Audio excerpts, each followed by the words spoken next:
मन की बात का 75वां संस्करण। प्रधानमंत्री नरेंद्र मोदी ने कार्यक्रम को सफल समृद्ध बनाने के लिए श्रोताओं का किया आभार व्यक्त। देशवासियों से अमृत महोत्सव के दौरान स्वाधीनता सेनानियों की संघर्ष गाथा देश के सामने लाने का किया आह्वान। साथ ही समाज की और देश की भलाई के लिए संकल्प लेने की कही बात। बाबा साहेब अम्बेडकर जी की जन्म जयंती को बताया इस वर्ष खास। प्रधानमंत्री ने मन की बात में कहा, भारत चला रहा है दुनिया का सबसे बड़ा वैक्सीनेशन प्रोग्राम। बुजुर्गों में भी इसे लेकर उत्साह का किया जिक्र। कोरोना से लड़ाई का मंत्र दवाई भी कड़ाई भी याद रखने की कही बात। साथ ही बसंत ऋतु में आ रहे त्योहारों पर देशवासियों को दी शुभकामनाएं।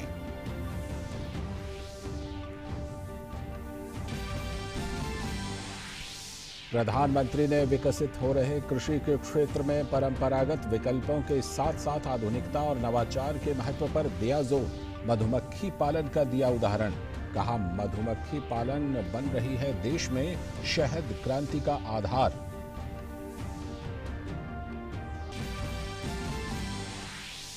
पीएम ने भारतीय क्रिकेटर मिताली राज को क्रिकेट के क्षेत्र में उनके योगदान पर दी बधाई। कहा, उनके कठोर परिश्रम और सफलता की कहानी न सिर्फ महिला क्रिकेटरों बल्कि पुरुष क्रिकेटरों के लिए भी है एक प्रेरणा। देश की बेटियां बना रही हैं खेलों में नया मुकाम। पश्चिम बंगाल और असम में पहले चरण के मतदान के बाद अमित शाह ने किया जनता का शुक्रिया। बीजेपी नेता अमित शाह ने दोहराया, पश्चिम बंगाल में 200 से ज्यादा सीटें जीतेंगे। कहा, असम में भी बनेगी पूर्ण बहुमत की भाजपा सरकार।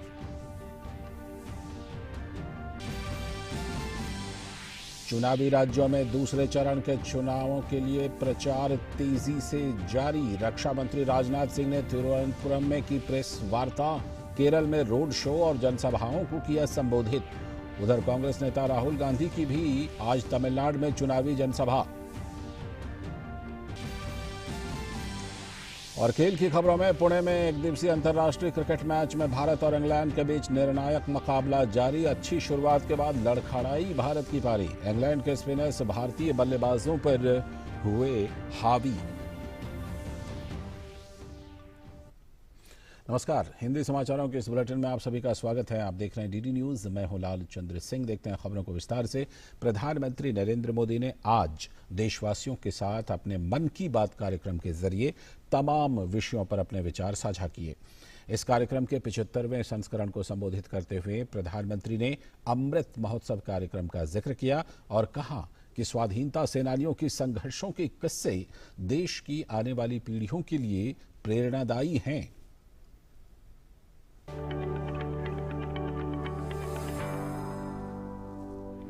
प्रधानमंत्री नरेंद्र मोदी ने अपने मन की बात कार्यक्रम में देश भर में मनाए जा रहे अमृत महोत्सव कार्यक्रम का जिक्र किया। प्रधानमंत्री ने स्वाधीनता सेनानियों के संघर्षों के किस्सों को देश की कई आने वाली पीढ़ियों के लिए प्रेरणादायी बताया।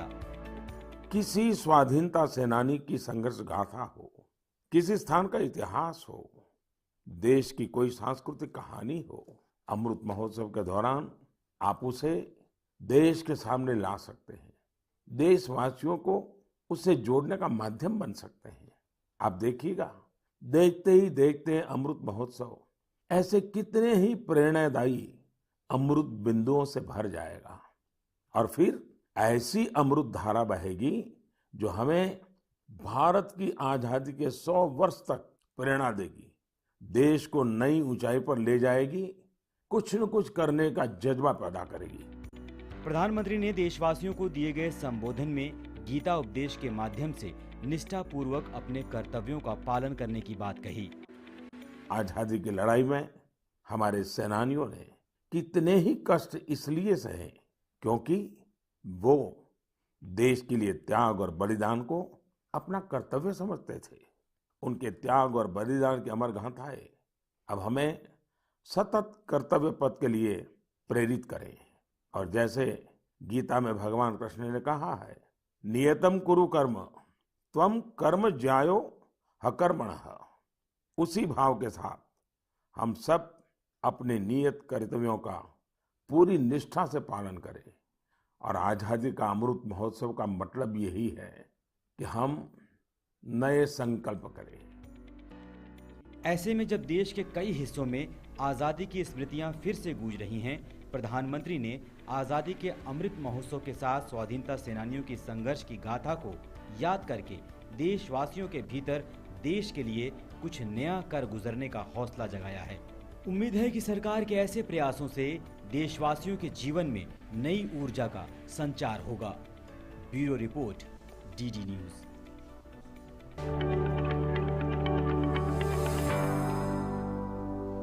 और प्रधानमंत्री नरेंद्र मोदी ने अपने मासिक रेडियो कार्यक्रम मन की बात के 75वें संस्करण में देशवासियों को कोरोना से बचाव के लिए सभी जरूरी सावधानियां बरतने की भी अपील की और साथ ही वैक्सीन लगवाने की अपील की।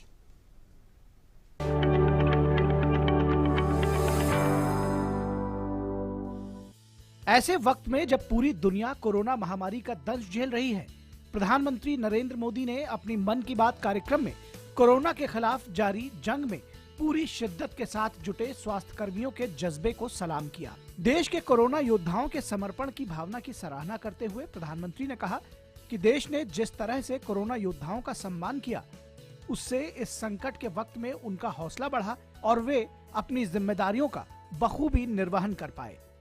पिछले वर्ष ये मार्च का ही महीना था।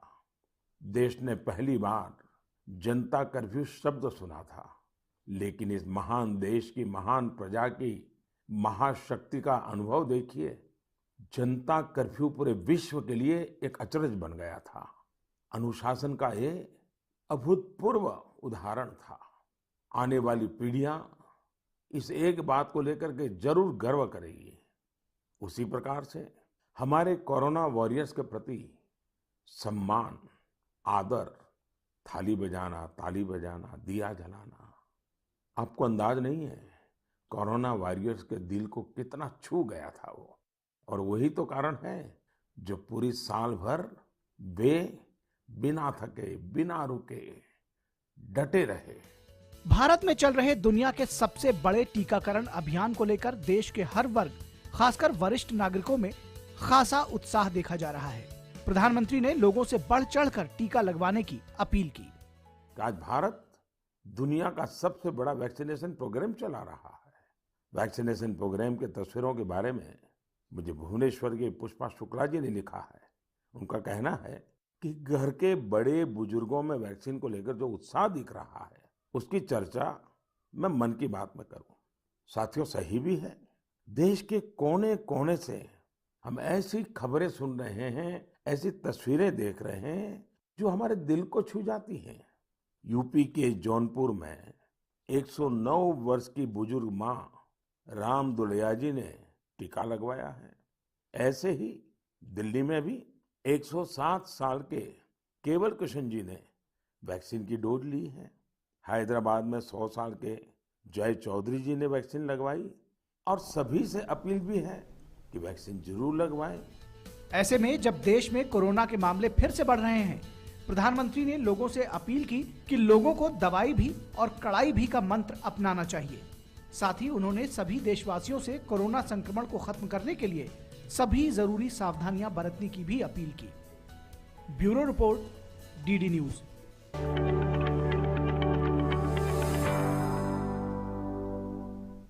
और प्रधानमंत्री ने अपने मन की बात संबोधन में कृषि क्षेत्र में आधुनिकता लाने पर विशेष जोर देते हुए लोगों से इस क्षेत्र में नए प्रयोग करने की अपील की। उन्होंने कहा कि श्वेत क्रांति मधुमक्खी पालन के क्षेत्र में भी विकल्प बनकर उभरा है।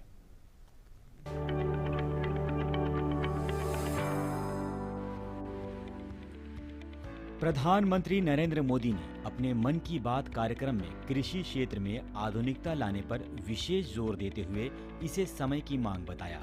साथ ही किसानों से इनोवेशन अपनाने की भी अपील की। जीवन के हर क्षेत्र में नयापन, आधुनिकता अनिवार्य होती है, वरना वही कभी कभी हमारे लिए बोझ बन जाती है। भारत के कृषि जगत में आधुनिकता ये समय की मांग है। बहुत देर हो चुकी है, हम बहुत समय गंवा चुके हैं। एग्रीकल्चर सेक्टर में रोजगार के नए अवसर पैदा करने के लिए, किसानों की आय बढ़ाने के लिए परंपरागत कृषि के साथ ही नए विकल्पों को, नए नए इनोवेशंस को अपनाना भी उतना ही जरूरी है। प्रधानमंत्री नरेंद्र मोदी ने कृषि क्षेत्र में श्वेत क्रांति के महत्व को बताते हुए कहा कि मधुमक्खी पालन के क्षेत्र में भी यह विकल्प बनकर उभरा है। देश में शहद क्रांति या स्वीट रिवॉल्यूशन का आधार बना रही है। बड़ी संख्या में किसान इससे जुड़ रहे हैं, इनोवेशन कर रहे हैं। जैसे कि पश्चिम बंगाल के दार्जिलिंग में एक गांव है गुरदुम। पहाड़ों की इतनी ऊंचाई, भौगोलिक दिक्कतें, लेकिन यहाँ के लोगों ने हनी बी फार्मिंग का काम शुरू किया और आज इस जगह पर बने शहद की, मधु की अच्छी मांग हो रही है। इससे किसानों की आमदनी भी बढ़ रही है। पश्चिम बंगाल के ही सुंदरबन इलाकों का प्राकृतिक ऑर्गेनिक हनी तो देश दुनिया में पसंद किया जाता है। प्रधानमंत्री ने मधुमक्खी पालन के साथ साथ बी वैक्स को भी किसानों के लिए वरदान बताया। हनी बी फार्मिंग में केवल शहद से ही आय नहीं होती, बल्कि बी वैक्स भी आय का एक बहुत बड़ा माध्यम है। Pharma industry, food industry, textile और कॉस्मेटिक इंडस्ट्री, हर जगह बी वैक्स की डिमांड है। हमारा देश फिलहाल बी वैक्स का आयात करता है, लेकिन हमारे किसान अब ये स्थिति तेजी से बदल रहे हैं। यानी एक तरह से आत्मनिर्भर भारत अभियान में मदद कर रहे हैं। पीएम ने देश के अलग अलग हिस्सों से मधुमक्खी पालन की सफल कहानियां साझा करके किसानों को मधुमक्खी पालन के लिए प्रेरित किया, जो किसानों की आय भी बढ़ाएगा और उनके जीवन में मिठास भी घोलेगा। Bureau report, DD news.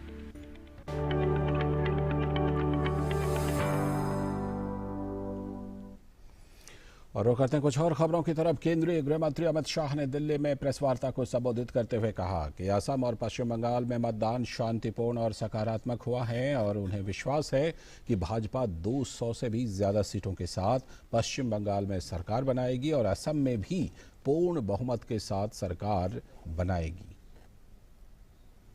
मैं मानता हूं कि प्रथम चरण में 26 सीटों से जो शुरुआत हुई है, हमारे लक्ष्य 200 पार को सिद्ध करने में हमें बड़ी सरलता रहेगी। इसी तरह से चुनाव आगे बढ़ता रहा, भारतीय जनता पार्टी 200 से ज्यादा सीटों के साथ बंगाल में सरकार बनाएगी, इसका मुझे विश्वास है। भाजपा के सभी कार्यकर्ताओं का विश्वास है। आसाम में भी अभी जो सीटें हैं, इससे ज्यादा सीटों के साथ हम पूर्ण बहुमत की भारतीय जनता पार्टी की सरकार बनाएंगे। और साथ ही अमित शाह ने असम में भाजपा की जीत की बात करते हुए कहा कि जनता भारी बहुमत से राज्य में हमारी सरकार बनाने जा रही है। 47 में से 37 सीटों से ज्यादा, 37 सीटों से ज्यादा भारतीय जनता पार्टी विजय प्राप्त करेगी। इसके साफ संकेत भारतीय जनता पार्टी की चुनावी मशीनरी से हमें मिले हैं और मैं मानता हूं कि दोनों राज्यों ने एक सकारात्मक मतदान किया है। असम के अंदर आतंकवाद मुक्त असम, आंदोलन मुक्त असम, विकास के रास्ते पर चल पड़ा हुआ असम, रोजगारी के रास्ते पर चल पड़ा हुआ असम, इसके पक्ष में साफ मैंडेट दिखाई पड़ता है।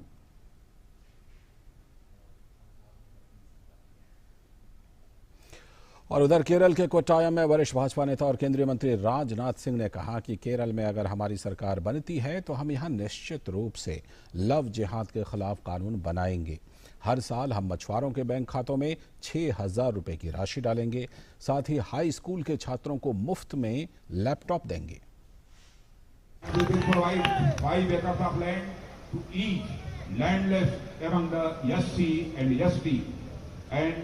साथ ही हम जो फिशरमैन हैं उनको भी 6,000 पर ईयर उनके अकाउंट में डालेंगे, जैसे कि कंट्री के फार्मर्स के अकाउंट में डालते हैं। और केरल विधानसभा चुनाव में इस बार क्या खास है और मतदाताओं की सुविधाओं के साथ साथ क्या विशेष इंतजाम किए गए हैं, इस विषय पर मुख्य चुनाव अधिकारी से बातचीत की हमारे संवाददाता उर्मिलेश भट्ट ने। केरल में 6 अप्रैल को मतदान होना है, जो कि एक ही चरण के लिए पूरे केरल में मतदान होना है। इसके लिए केरल जो चुनाव आयोग है उसने किस तरीके से यहाँ पर जो है तैयारियाँ की हैं और ख़ासकर कोविड-19 जैसी महामारी के बीच क्या क्या खास चुनौतियाँ चुनाव आयोग के सामने, इसके लिए इस विषय पर अधिक बात करने के लिए हमारे साथ हैं जो केरल के मुख्य चुनाव अधिकारी हैं टी.आर. मीणा जी। केरल विधानसभा का चुनाव 6 अप्रैल को वोटिंग होगा यहाँ, उसके लिए हमने पूरी व्यवस्थाएं की है। इस वर्ष आपको जैसा कि मालूम है, हमारे सामने जो सबसे बड़ी चुनौती थी केरल में या पूरे देश में जो है वो कोरोना की जो महामारी है, कोविड की जो समस्या है, उसकी वजह से कुछ नियंत्रण और कुछ निर्देश इलेक्शन कमीशन के आए हैं। उनको ध्यान में रखते हुए एक सुरक्षित तरीके से जनता अपना वोट का अधिकार का प्रयोग करे। सोशल डिस्टेंस के जो नॉर्म्स हैं वो पूरा पालना उनकी करनी पड़ेगी। इसके अलावा पोलिंग स्टेशंस को सुरक्षित बनाने के लिए पोलिंग स्टेशंस पे वो चुनाव जिस दिन वोटिंग होगा उसके एक दिन पहले पूरे पोलिंग बूथ्स को सैनिटाइज किया जाएगा। मेरा संदेश सभी को यही है कि ज़्यादा से ज़्यादा इसमें पार्टिसिपेट करें। किसी भी तरीके से कोई डरने की कोई ज़रूरत नहीं है। अपने वोट की कीमत आप समझें और किसी के लोभ लालच में ना आए। आप निर्भीक होके, स्वतंत्र होके, निष्पक्ष होके अपना वोट करिए। ये थे केरला के मुख्य चुनाव अधिकारी टीकाराम मीणा जी, जिनका कहना है कि अधिक से अधिक लोग मतदान केंद्र पर जाएं और अपने मतदान का प्रयोग करें। इससे लोकतंत्र की गरिमा और ज्यादा बढ़ जाती है। कैमरामैन शंकरन के साथ उर्मिलेश भट्ट, डीडी न्यूज, केरला। और अब बात होली के अलग अलग रंगों की। रंगों के त्योहार होली का राजस्थान के शेखावटी में अलग ही महत्व है। हंसी ठिठोली के साथ यहाँ की होली पर खेले जाने वाले गिंदड़ और ढपचंग नृत्य की एक अलग ही पहचान है। यहाँ के युवाओं ने मंडल बनाकर इस कला को देश में एक अलग ही पहचान दिलाई है। परिवर्तन के दौर में जहाँ लोकगीत की धुनें कम हो गई हैं, वहीं शेखावटी की ये कला अब भी विदेश में अपनी छटा बिखेर रही है, जिससे लोक कला संस्कृति को एक नया जीवन मिला है।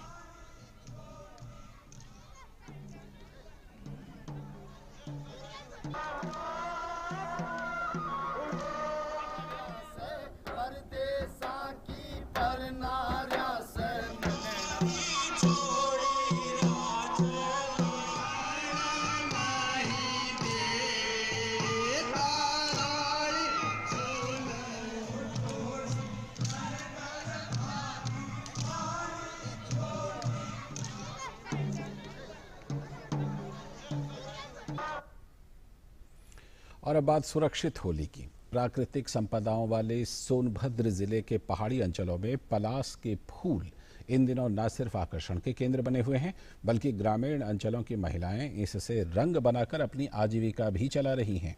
प्राकृतिक वनस्पतियों से रंग गुलाल बनाकर त्वचा को भी सुरक्षित किया जा रहा है।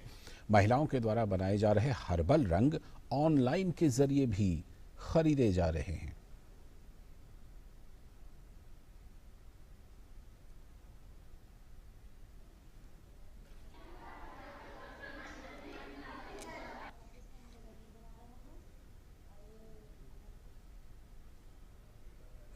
खबर जम्मू कश्मीर से, जहां शोपियां के वांगम इलाके में शनिवार की रात में सुरक्षा बलों और आतंकियों के बीच हुई मुठभेड़ में सुरक्षा बलों ने 2 आतंकियों को मार गिराया, जबकि सेना का एक गंभीर रूप से जवान घायल हो गया।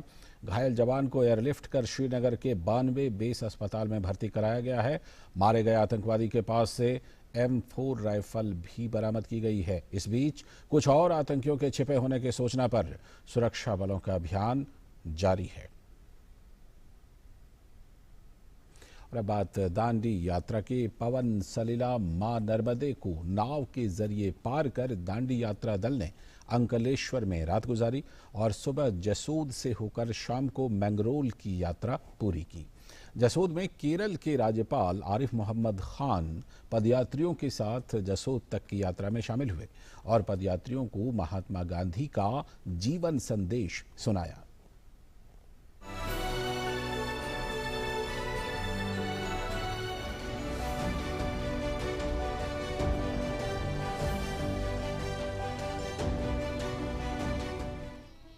27 मार्च की सुबह महात्मा गांधी के बताए मार्ग पर अलंकेश्वर से पद यात्री जसोद के लिए निकले।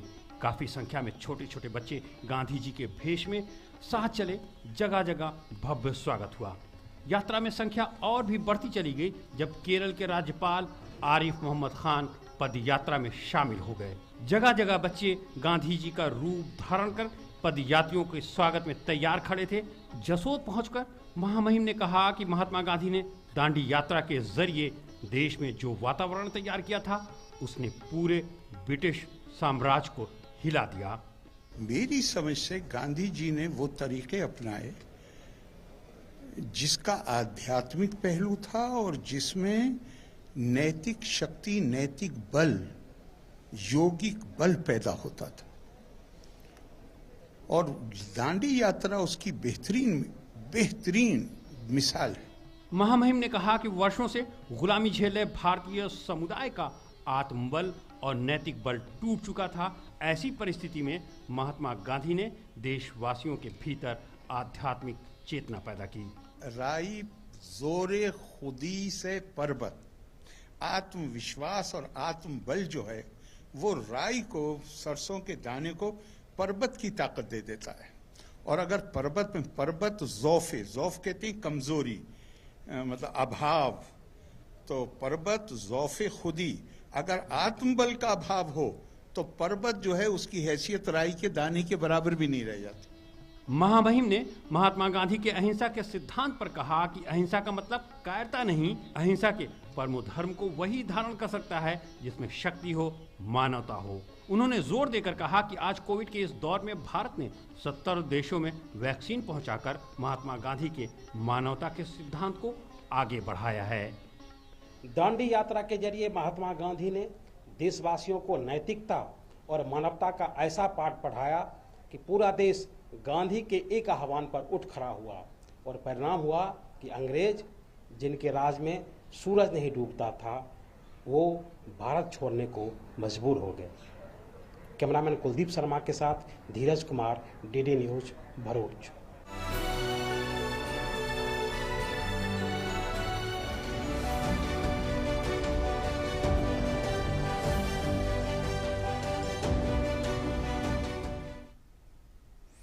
तो आज़ादी के अमृत महोत्सव की दांडी यात्रा की ये थी झलक। और इसी के साथ हिंदी समाचारों की इस बुलेटिन में फिलहाल इतना ही, लेकिन डीडी न्यूज़ पर खबरों और कार्यक्रमों का सिलसिला लगातार जारी है। मुझे दीजिए अनुमति।